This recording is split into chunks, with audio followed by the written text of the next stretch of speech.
Do you accept that basically yours is a doomed cause? No, I don't.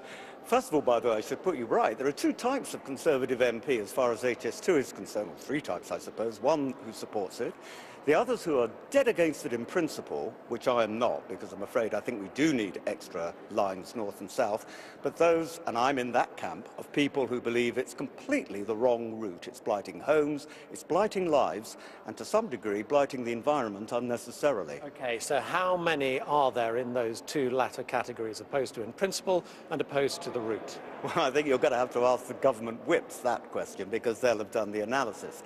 It's mainly those, I believe, who are along the route, and even George Osborne will suddenly find himself under pressure from his own constituents regarding the route, because I believe it goes through Tatton as well.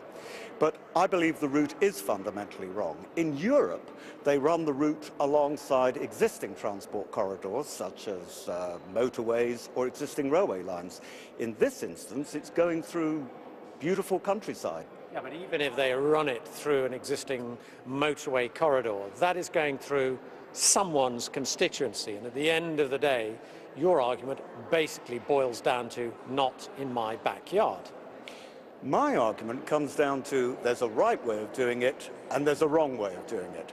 This way is the way which actually provides the greatest environmental impact and damage.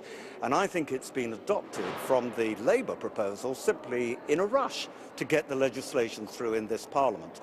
Don't forget, in opposition, not that long ago, we supported an alternative route, which engineers came up with, where it would follow a motorway corridor, and in that way actually reducing the environmental impact. Okay, I'll come back to my initial question. There are Tory MPs opposed. We know there's a judicial review underway. There's a consultation underway. Even so, realistically, you're not going to be able to stop this. I don't want to stop HS2. I want to stop it doing the route that it's doing at present. And the answer is there is a way of doing it, because once the bill goes through Parliament, and that's not expected until the second reading, until the end of this year, it then goes through a long committee stage which isn't whipped. Now, when Crossrail went through that committee stage, it was halted in its tracks, and the government had to go away and rewrite the bill.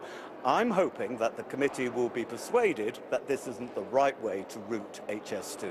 Okay, Michael Fabricant, thanks so much. Carol, there's an awful lot of politics still to be played out here. Starting, of course, shortly, in just over an hour's time, we have Patrick McLaughlin's statement in the Commons, but, as Michael Fabricant was saying, we have this draft bill which has to be pushed through the House of Commons. Who knows what will emerge at the end of the day?